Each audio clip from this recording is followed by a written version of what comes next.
Barthélémy Diaz sera le candidat de Yewwi Askan Wi bu soobee yàlla kenn mënu koo tere nekk candidat et nous gagnerons Dakar inshallah kenn mënu koo tere gannaaw yàlla. lii ñuy def nii dafa ñaaw ci Sénégal 10 ans nga yor dossier di lambar lambar 10 ans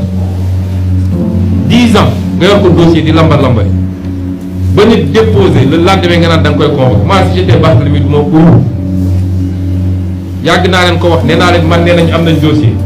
bind naa def naa lu ne nommé leen. gis naa monsieur Lamine lii yëpp ab jàngale la rek lii yëpp ab jàngale la man dama bëgg a xam ndax Barthélémy Dias si bopp bi mu ngeex moom sa bopp la ma bëgg a xam ndax mu ngee yow ndax am laa feebaram xew yow Ousmane Sonko xeexal na la ko surtout sa dossier Ndiaga Diouf bii xeexal na la ko yow nga bëgg a taxaw fii nga la ñibbi ibbi sa gémmañ naan ñu fi taxaw la tërëra yi la wax bëgg a taal dëkk bi yow benn deful woon ni doo falu Ousmane Sonko ñëw campagne la ay fan Dakar ñaar nga nekk maire